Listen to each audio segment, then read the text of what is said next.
আসসালামু আলাইকুম। আশা করি আপনারা সকলে ভালো আছেন। আজকে আমি আলোচনা করব টিম্পানিমেট্রি বা ইম্পিডেন্স টেস্টটা নিয়ে। আপনি যখন ENT ডক্টরের কাছে যাবেন, ENT ডক্টর সর্বপ্রথম আপনার পিটি, ইম্পিডেন্স, এসআরটি এই ৩ টা টেস্ট মাস্ট দিবে। এই ৩ টা টেস্ট ছাড়া কখনো তারা কানের ট্রিটমেন্ট করবে না। তো আজকে আমি ইম্পিডেন্স টেস্টটা নিয়ে আলোচনা করব।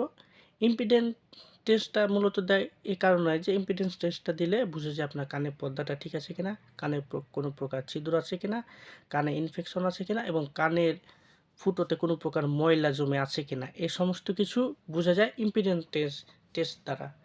তো আমার কাছে একটা টিম্পানিমেট্রি টেস্টের রিপোর্ট আছে। এই যে দেখতে পাচ্ছেন একটা গ্রাফ এবং গ্রাফের ভিতর দিয়ে একটা ঘর আছে, ঘরের ভিতর দিয়ে একটা গ্রাফ চলে গেছে। এই যে দেখতে পাচ্ছেন ২ কানের, একটা লেফট একটা রাইট এবং কমেন্টে লেখা আছে এ। এখন এ দ্বারা আপনি কি বুঝবেন? এ লেখা আছে এবং একটা ঘরের মধ্যে দিয়ে গ্রাফ চলে গেছে। এটা দ্বারা আপনি কি বুঝবেন? এটা দ্বারা এর মূল তথ্য হলো যে আপনার কানের পর্দাটা ঠিক আছে। যখন কমেন্টে এ লেখা থাকবে, এ লেখা থাকলে আপনি বুঝবেন আপনার কানের পর্দা ঠিক আছে, কানে কোনো প্রকার ইনফেকশন নাই, কানে কোনো প্রকার ফুটো নাই, কানের ছিদ্রে কোনো প্রকার পর্দায় ছিদ্র নেই। এখন এটা তো সবারই একই কমেন্ট তো সবার আসবে না। যার কানে সমস্যা থাকবে তার কি থাকবে, আর কমেন্টে কি লেখা থাকলে আপনি বুঝতে পারবেন যে ওনার কানে একটু সমস্যা আছে বা পর্দায় ছিদ্র আছে।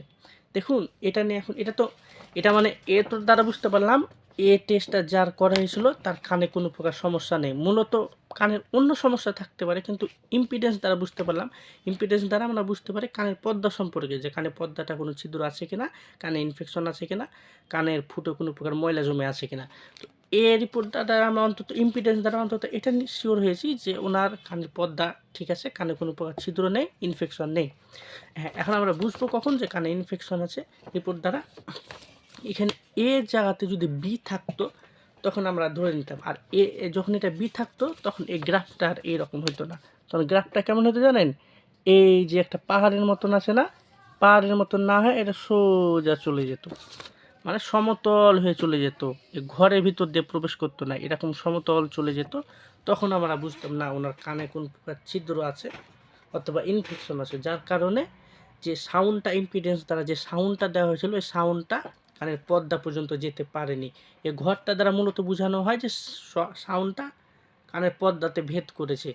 এর অর্থ হলো কানের পর্দা পর্যন্ত পৌঁছাতে পারেনি, তার আগে হয়তো বা কোনো ছিদ্র ছিল, ছিদ্র দিয়ে চলে গেছে, অথবা ইনফেকশনের কারণে পর্দা পর্যন্ত যেতে পারে নাই। তখন কমেন্টটা আসবে বি, তখন কমেন্টটা আসবে বি। এবং আরও কমেন্ট থাকে, সি থাকে, এডি থাকে,